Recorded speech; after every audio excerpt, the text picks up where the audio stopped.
திருமகள் தேடி வந்தாள் பகுதி 67. சொக்கலிங்கத்தை சந்திப்பதற்காக மாணிக்கம் பெருமாள் இனிப்பு கடையின் முதலாளி சிவக்குமார் வந்து பார்க்கிறான். அப்பொழுது தங்களை வெளியில் எடுப்பதற்கான நல்ல சிவத்தின் உதவியை நாடியிருப்பதாக சொல்ல, அதற்காக தான் ஒரு ஏற்பாடு செய்திருப்பதாகவும் சிவக்குமார் கூறுகிறான். நல்ல சிவம் சரியான ஆள் கிடையாது. நல்ல சிவத்தின் மூலமாக நான் வெளியில் வருவதை விரும்பவே இல்லை என்று சொக்கலிங்கம் கூறுகிறார். அத்தோடு மேலும் சில பழைய தகவல்களை கூற சிவக்குமார் அதிர்ச்சி அடைகிறான். அதை அங்கிருந்த வேறொரு உருவம் கேட்டுவிட்டு அங்கிருந்து மெல்ல நகர்கிறது. உடனடியாக நல்ல சிவத்திற்கு ஃபோன் செய்கிறது. நல்ல சிவத்தின் வக்கீல் ராஜதுரையின் உதவியாளர்களில் ஒருவரான ராம் கணேஷ் என்பவன் தான் அது. ஒரு கேஸ் விஷயமாக அவன் வேறு யாரையோ விசாரிப்பதற்காக வருகிறான். அங்கே இருவரது உரையாடலையும் கவனிக்கிறான். அந்த உரையாடலின் போது நல்ல சிவத்தின் மீதான கருத்துக்களை சொக்கலிங்கம் சிவக்குமாரிடம் சொன்னதையும் ராம் கணேஷ் என்பவன் கேட்கிறான். இந்த சூழலில் உடனடியாக நல்ல சிவத்திடம் இது சம்பந்தமாக கூற நல்ல சிவம் சிரிக்கிறார். பார்த்து கொள்ளலாம் ராம் கணேஷ், நீ இது சம்பந்தமாக வேறு யாரிடமும் சொல்ல வேண்டாம் என்று அவனிடம் நல்ல சிவம் கூறிவிட்டு உடனே வக்கீல் ராஜதுரையிடம் இது சம்பந்தமாக பேசுகிறார். ராஜதுரை சார், இது ஒரு விஷயமே இல்லை, நம்ம பார்த்துக்கலாம், விடுங்க. இப்போது இந்த இடம் சம்பந்தமாக வேறு ஏதாவது குழப்பம் வருமோங்கிற மாதிரி ஒரு சந்தேகம் இருக்குது சார் என்று நல்ல சிவத்திற்கு சந்தேகத்தை எழுப்ப, நல்ல சிவம் பார்த்துக்கலாம் வாங்க, நிச்சயமாக நம்மளை தவிர வேறு யாரும் அந்த இடத்த விற்பனை செஞ்சு தர முடியாது. அதே சமயம் நம்மை தவிர்த்து சிவக்குமாரும் சரி வேறு யாரும் சரி நாராயணனிடம் அந்த இடத்தை எவ்வளவு எளிதாக வாங்கிவிடவும் முடியாது. அதற்குத்தான் இந்த பவர் மேட்டரை நான் கை வைத்தது என்று நல்ல சிவம் வக்கீல் ராஜதுரைக்கு விளக்கமாக கூறுகிறார். அப்படி ஒரு வேளை யாராவது அல்லது சிவக்குமாரோ அந்த நிலத்தை வாங்குவதற்கு முற்பட்டால் அதை என்ன செய்ய வேண்டும் என்று எனக்கு தெரியும் என்று நல்ல சிவம் உறுதியாக ராஜதுரையிடம் கூறுகிறார். அப்படியானால் இப்போதைக்கு நிலம் சம்பந்தமாக சிவக்குமாரிடம் எதுவும் பேச வேண்டாம் என்று நினைக்கிறீர்களா என்று வக்கீல் ராஜதுரை கூற, உண்மைதான், இன்னும் 10-15 நாட்களுக்கு நிலம் சம்பந்தமாக நாம் எதுவுமே கேட்க வேண்டாம். சிவக்குமார் தானாகவே வந்து நம்மிடம் கேட்க வேண்டும். இல்லை என்றால் கேட்க வைப்பதற்கான நிறைய ஆயுதங்கள் நம்மிடம் இருக்கின்றன. அந்த ஆயுதங்களையெல்லாம் நாம் ஒவ்வொன்றாக பயன்படுத்தலாம் என்று நல்ல சிவம் கூறுகிறார். அதே சமயம் பரிமளம் வீட்டில் சிவக்குமார் டைனிங் டேபிளில் சாப்பிட அமர்கிறான். சாப்பாடு பரிமாறியபடி இருந்த ஆனந்தி சிவக்குமாரின் முக பாவனையை கவனிக்கிறாள்.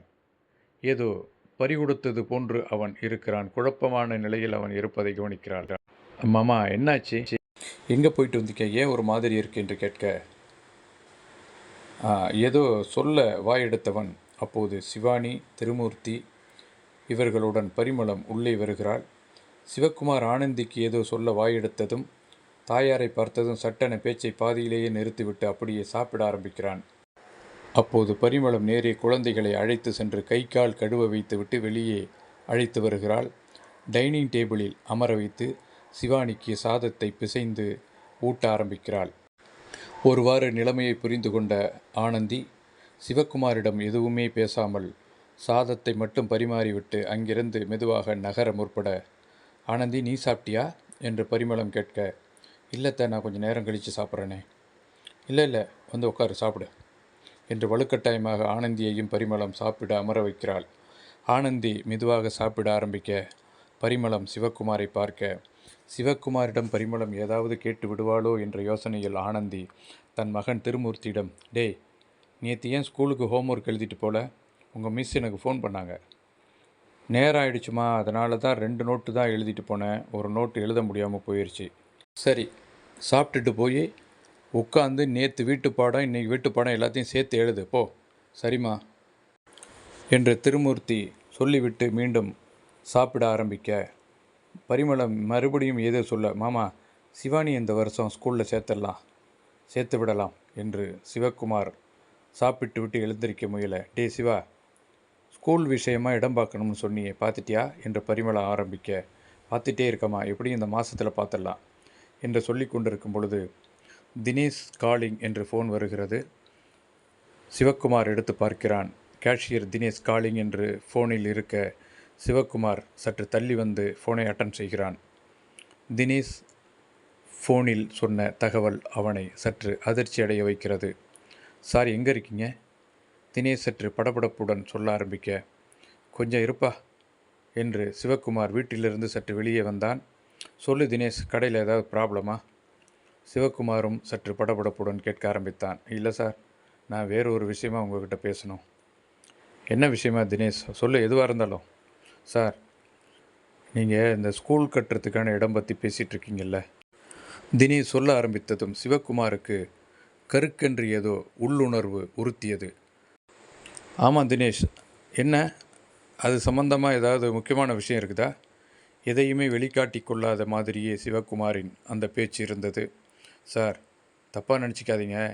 அன்னைக்கு ஸ்கூல் கட்டுற இடம் சம்மந்தமாக லேண்டருக்கு வந்து பாருங்கன்னு சொல்லிவிட்டு நல்ல சிவத்தோட அக்கா மருமகன் பாலாஜிங்கிற ஒரு பரிமளம் மேடத்துக்கிட்ட போய் வீட்டில் போய் சொல்லியிருக்காரு. அது மட்டும் இல்லாமல் உங்ககிட்டயே வந்து நம்ம இனிப்பு கடையில் வச்சு இது சம்மந்தமாக பேசிட்டு போனதை நானும் கேட்டேன். எனக்கு எதுவுமே சரியாக படலை சார். என்ன சரியாக படலை தினேஷ்? இல்லை சார், நானும் நம்ம புவனேஸ்வரியும் அன்னைக்கு மடப்பட்டு பக்கத்தில் இருக்கக்கூடிய அந்த இடத்துக்கு போய் பார்த்தோம். இடத்துல நிறைய பிரச்சனைக்கு உரியதாக இருக்கும் போல இருக்குது சார். அது மட்டும் இல்லாமல் அந்த இடம் பாதி அவங்களதே இல்லைன்னு கேள்விப்பட்டோம் சார். அப்புறம் அத்துமீறி நுழைபவர்கள் தண்டிக்கப்படுவார்கள்ங்கிற மாதிரி ஒரு போர்டு இருக்குது. அதில் வேறு யாரோ பேர் இருக்குது சார். ரொம்ப பிரச்சனைக்குரிய இடத்த வாங்க வேண்டாமேன்னு என்னுடைய உள்ளுணர்வு சொல்லுது. அது மட்டும் இல்லாமல் எனக்கு தெரிஞ்ச சில ஆளுகளை வச்சு கூட நான் விசாரித்தேன். அந்த குடும்பம் அவ்வளோ நல்ல குடும்பம் இல்லை சார். அதனால் எனக்கு ரொம்ப கஷ்டமாக போயிடுச்சு. எங்கே நீங்கள் நல்ல சிவத்தை கூட்டிகிட்டு போய் அந்த இடத்த பேசி முடிச்சிட்டிங்களோன்னு எனக்குள்ளே ஒரு பயம் வந்துடுச்சு. தினமும் அந்த புவனேஸ்வரி என்கிட்ட சொல்லிக்கிட்டே தான் இருக்கா. இதை ஏன் நீங்கள் இன்னும் உங்கள் முதலாளிகிட்ட சொல்லலைன்னு விசாரிச்சுக்கிட்டே இருக்கா. நானும் நல்லபடியாக விசாரித்து உண்மையிலேயே ஏதாவது வில்லங்க இருக்குதா இல்லையான்னு முடிவு பண்ணிவிட்டு அப்புறமா உங்கள்கிட்ட சொல்லலாமேன்னு ஒரு வாரம் வெயிட் பண்ணேன் சார். இதுக்கு மேலே அது தாங்காதுன்னு முடிவுக்கு வந்துட்டேன். அது மட்டும் இல்லை சார், இன்னொரு முக்கியமான ஒரு விஷயம் இருக்குது. அதுதான் என்னை மிகப்பெரிய ஒரு அதிர்ச்சிக்கு உள்ளாக்கின விஷயம். அது என்ன விஷயம்னா, அந்த இடத்துக்கு சம்மந்தப்பட்ட ஆளுகளை கூட்டிகிட்டு போய் நல்ல சிவன் மிரட்டி தன் பேரில் பவர் எழுத வாங்கிறதுக்காக முயற்சி வேறு செஞ்சுருக்கார் சார். இது அவங்க பையன் பிடிவாதமாக இருந்து மறுத்துருக்கான். இதை தெரிஞ்சு தான் உங்கள் பையனை யாரையும் கூட்டிகிட்டு வர வேண்டாம், நீங்கள் மட்டும் வாங்கன்னு சொல்லி அண்ணன் தம்பி 3 பேரை மட்டுமே ஒரு கல்யாண மண்டபத்தில் வச்சு மிரட்டி பவர் எழுதி வாங்கிறதுக்கான முயற்சி செஞ்சுருக்காரு. இப்போ அதுவும் ஒரு பிரச்சனையாக போயிட்டுருக்கு சார். நாம் தேவையில்லாமல் இந்த வில்லங்கத்தில் மாட்ட வேண்டாமே. வேறு நல்ல இடமா பார்த்து நம்ம ஸ்கூல் கட்டுறதுக்கான இடம் பார்த்துக்கலாம் சார். நீங்கள் வேறு 2 நாளாக கடை பக்கம் வராதால் எங்கே அந்த இடத்த பார்க்க போயிடுறீங்களோன்னு ஒரு பயம் வந்துருச்சு சார். அதான் ஃபோன் அடித்து சொல்லிட்டேன். தினேஷ் தான் கலெக்ட் செய்த மொத்த விஷயத்தையுமே சிவக்குமாரிடம் சொல்லிவிட்டு நிம்மதியாக மாணிக்கம் இனிப்பு கடையின் கேஷியர் வேலையை பார்க்க ஆரம்பித்தான். ஃபோனில் தினேஷ் சொன்ன தகவல் கிட்டத்தட்ட சொக்கலிங்கம் தன்னிடம் சொன்னதுடன் ஒத்துப்போனதாக சிவக்குமார் நினைக்கிறான். சிவக்குமாருக்கு தலை சுற்றுவது போல் இருந்தது. சிவக்குமாரின் தலை சுற்றலை மேலும் அதிகரிக்க இன்னொரு ஃபோனும் அங்கே வந்தது. அது ஒரு வாரமாக தொல்லை தராத ஒரு ஃபோன் தான். அது நீலவேணியுடையது என்பதுதான் அங்கே சுவாரஸ்யமானது. இப்பொழுது சிவக்குமார் அந்த ஃபோனை எடுத்து என்ன பேசுவது என்றபடி பார்த்து கொண்டே இருக்கிறான். அழைத்தது நீலவேணி என்று ஃபோனில் ஆங்கிலத்தில் காட்டியபடி இருக்க, அதை இன்னொரு முகமும் அருகில் இருந்து பார்த்து கொண்டிருந்தது. அது ஆனந்திதான். அந்த இன்னொரு முகம். திருமகள் தேடி வருவாள் பகுதி 68.